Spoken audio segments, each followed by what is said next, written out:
back to Grim Advice with Gretta Myes. You've entered the grimoire with 2 M's. Let's turn some pages together today. I am so sorry. Like, I warned you guys, I'm like, oh, I'll just warn them that this might happen, and then last week hit me like a ton of bricks. Bricks that were on fire. That is how hard we are talking, the hit was. And so I missed 3 days.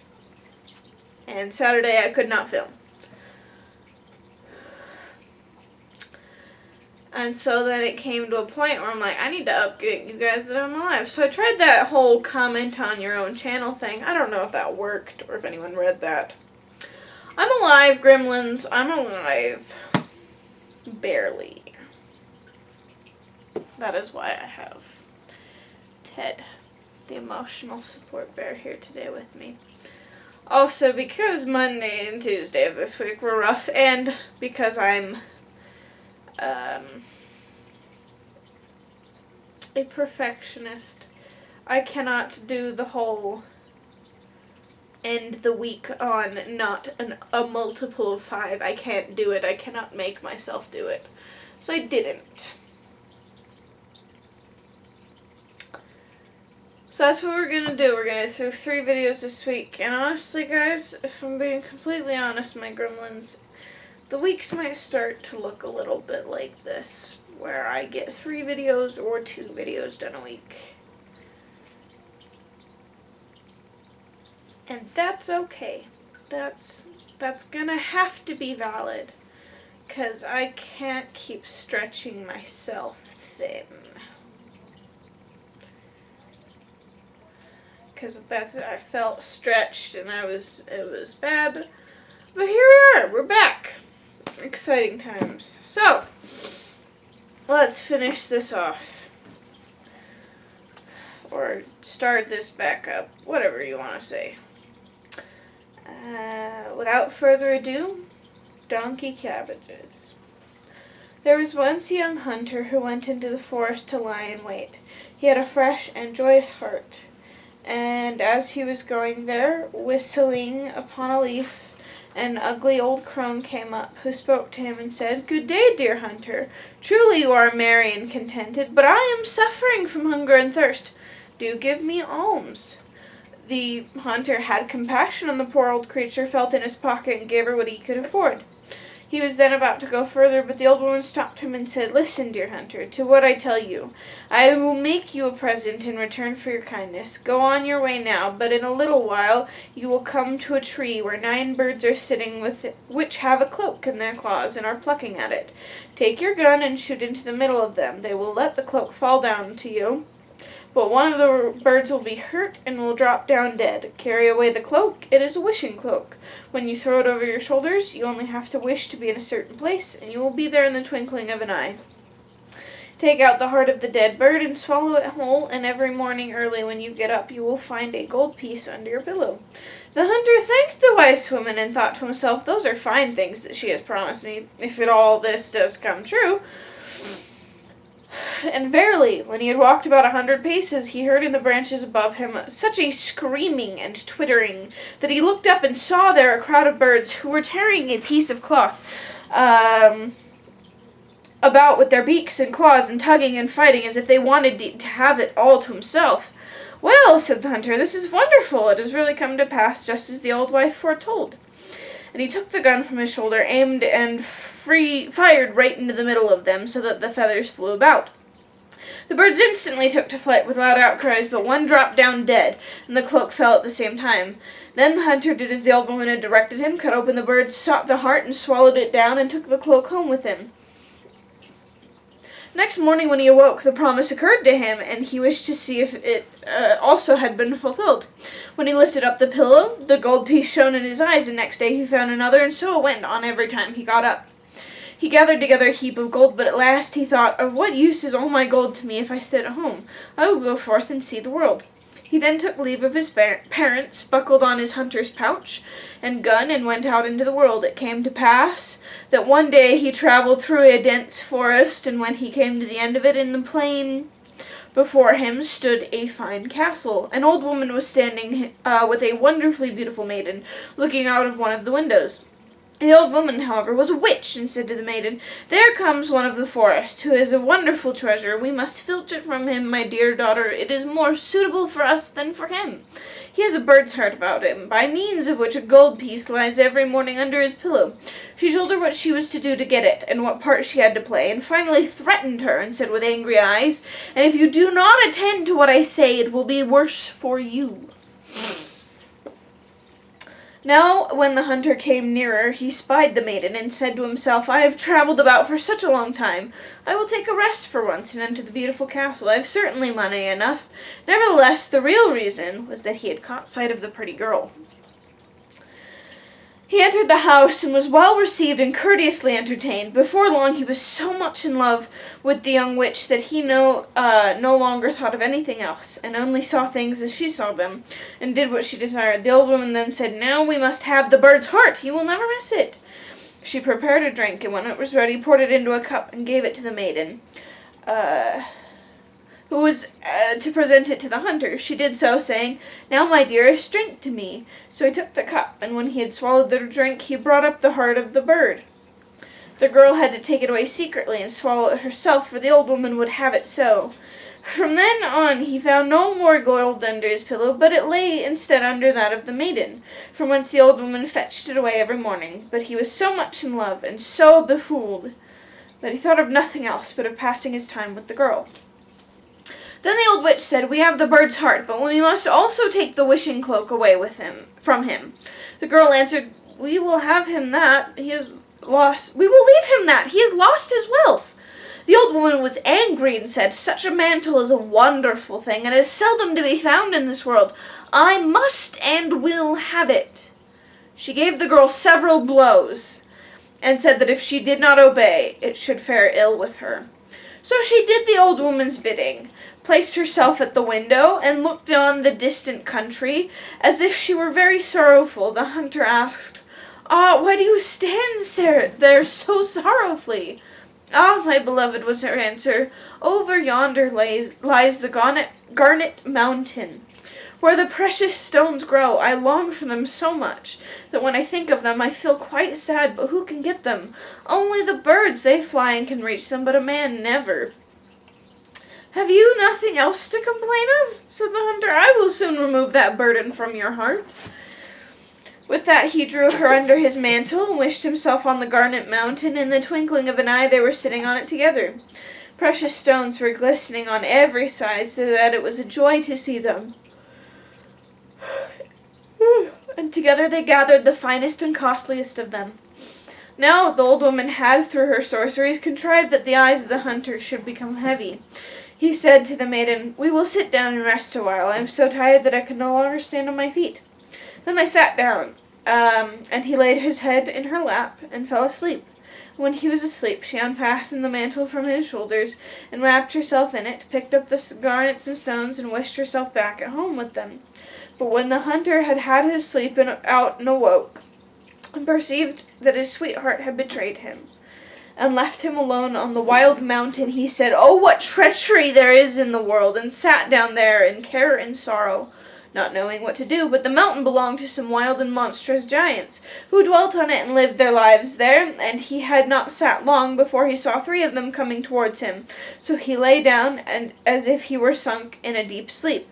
Then the giants came up, and the first kicked him with his foot and said, "What sort of an earthworm is lying curled up there?"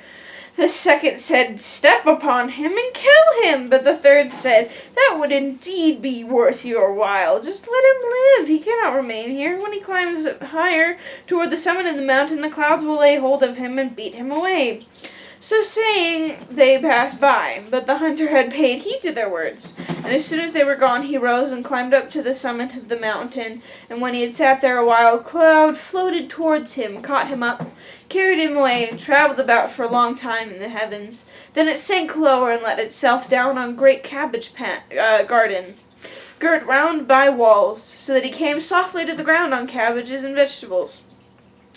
Then the hunter looked about him and said, "If I had but something to eat, I am so hungry, and my hunger will increase in course of time. But I see here neither apples nor pears, nor any other sort of fruit. Ever are nothing but cabbages." But at length he thought, "At a pinch I can eat some of the leaves. They do not taste particularly good, but they will refresh me." With that he picked himself out a fine head of cabbage and ate it, but scarcely had he swallowed a couple of mouthfuls than he felt very strange and quite different. 4 legs grew on him, a large head, and 2 thick ears, and he saw with horror that he was changed into a donkey. Still, as his hunger increased every minute, and as the juicy leaves were suitable to his present nature, he went on eating with great zest. At last he arrived at a different kind of cabbage, but as soon as he had swallowed it, he again felt a change, and reassumed his former human shape. And then the hunter lay down and slept off his fatigue. When he awoke next morning, he broke off one head of the bad cabbages and another of the good ones, and thought to himself, "This shall help me to get my own belongings again and punish treachery." Then he took the cabbages with him, climbed over the wall, and went forth to the castle of his sweetheart.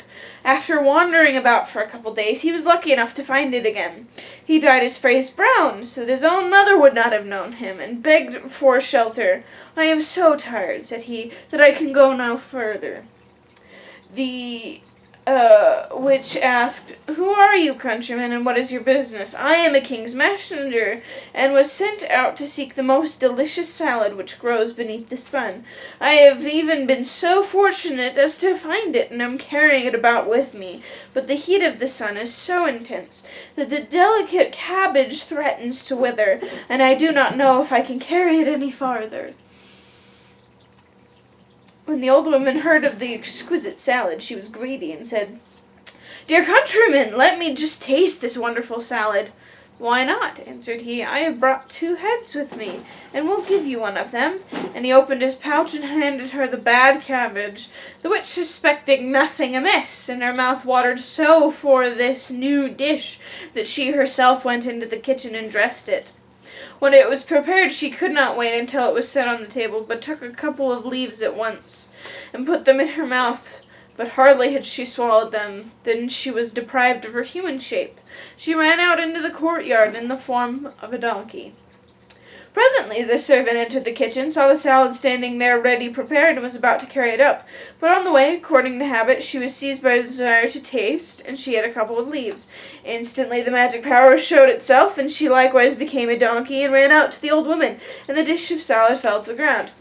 Meantime, the messenger sat beside the beautiful girl, and as no one came with the salad, and she also was longing for it, she said, "I don't know what has become of the salad." The hunter thought, "The salad must have already taken effect," and said, "I will go to the kitchen and inquire about it." And as he went down, he saw the 2 donkeys running about in the courtyard. The salad, however, was lying on the ground. "All right," said he, "the 2 have taken their portion." And he picked up the other leaves, laid them on the dish, and carried them to the maiden. "I bring you the delicate food myself," said he, "in order that you may not have to wait longer." Then she ate of it, and was, like the others, immediately deprived of her human form, and ran out into the courtyard in the shape of a donkey.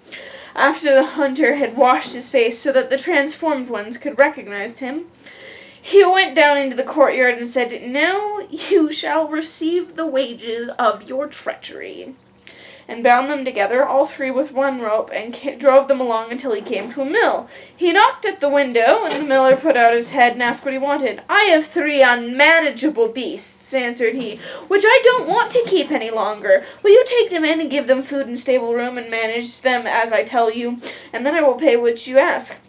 The miller said, "Why not? But how am I to manage them?" The hunter said that he was to give 3 beatings and 1 meal daily to the old donkey, and that was the witch, 1 beating and 3 meals to the younger one, which was a servant girl, and to the youngest, which was the maiden, no beatings and 3 meals, for he could not bring himself to have the maiden beaten. After that he went back into the castle and found inside everything he needed. After a couple of days the miller came and said he must inform him that the old donkey, which had received 3 beatings and only 1 meal daily, was dead. The two others, he continued, are certainly not dead and are fed 3 times daily, but they are so sad that they cannot last much longer. The hunter was moved to pity, put away his anger, and told the miller to drive them back again to him. When they came, he gave them some of the good salad, so they became human again. The beautiful girl fell on her knees before him and said, "Ah, my beloved, forgive me for the evil I have done you. My mother drove me to it. It was done against my will, for I love you dearly. Your wishing cloak hangs in a cupboard, and as for the bird's heart, I will take a vomiting potion." But he thought otherwise and said, "Keep it. It is all the same, for I will take you for my true wife." So the wedding was celebrated, and they lived happily together until their death. Okay. Let's go backwards. First off, man, I get it. He was mad. I would be mad too. That is rough. Rough stuff. Oof. And he still, was able to eventually be okay, I can be done being mad now. I can fix this and move on. He did.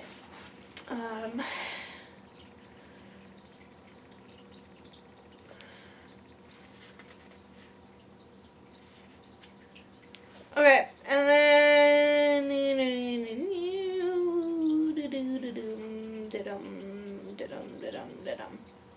okay, and so he's sitting there. He comes off the mountain via cloud. How cool is that? And he's sitting here in this garden. And whoo! He says, "But I see here neither apples nor pears, nor any other sort of fruit. Everywhere nothing but cabbages." But at length he thought, "At a pinch I can eat some of the leaves. They do not taste particularly good, but they will refresh me." So, sometimes it's really hard to eat or get things done, especially if you're a perfectionist and you want it done the right way. And you're like, "Oh, I can't cook something amazing. I can't do this task to the best of my ability." There's a saying that, everyone's like, if something's worth doing, it's worth doing well. Yes, and if something's worth doing, it's worth doing poorly. If you cannot bring yourself to complete a whole task,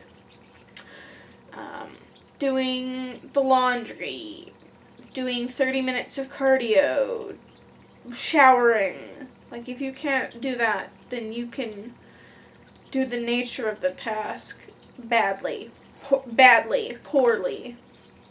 Can't take a shower? Wash your face and make sure you put deodorant on. Can't cook a whole meal?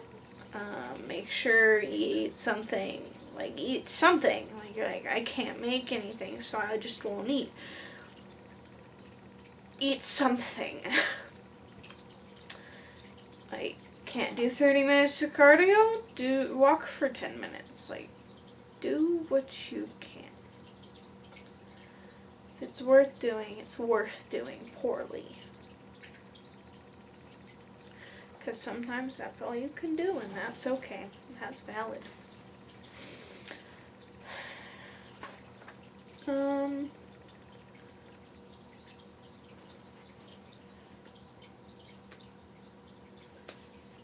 Okay, that's a good point. Again, this idea of do good things and good things will happen to you. Just the very beginning of the story, does good and the old woman's like, "By the way, I'm magic. So here's some rewards." Okay.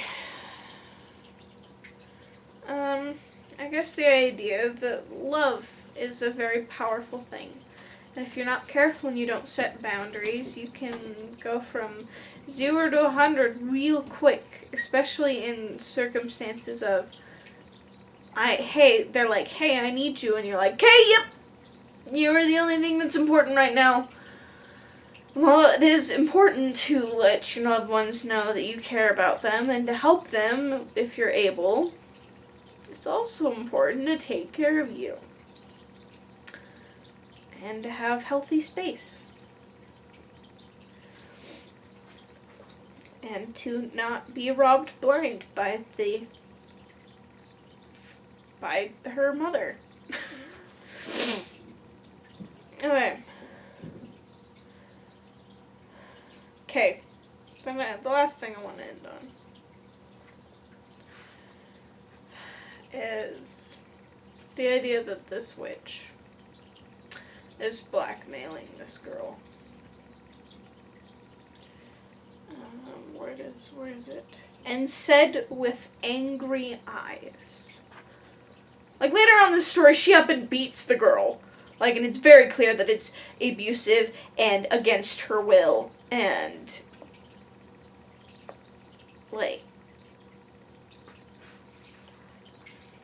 it is very clear that that was forceful and, like, you know, oh, she's being beaten. Yeah, that's definitely not against her will. But even with angry eyes, it says, threatened her and said with angry eyes, it will be worse for you.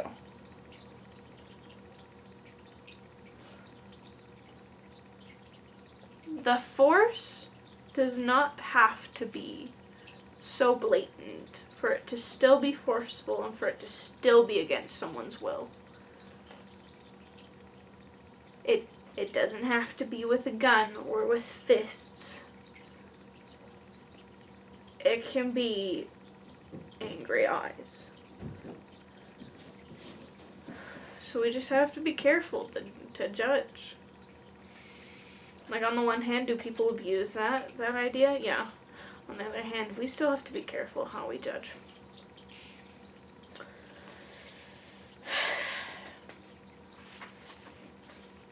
And I think just kind of a wrap up. It's like, if you're going to take revenge, know when to quit while you're ahead and, you know, not dead and not 6 feet under and, you know, all those things. All right. My gremlins. Thank you for joining us for another Happily Ever After, or not so Happily Ever After. That's up for you to decide, and what you decide is valid. Because you're valid. You are. Either way, this is the end for today's episode, and tune in next time and we will learn more and turn new pages together.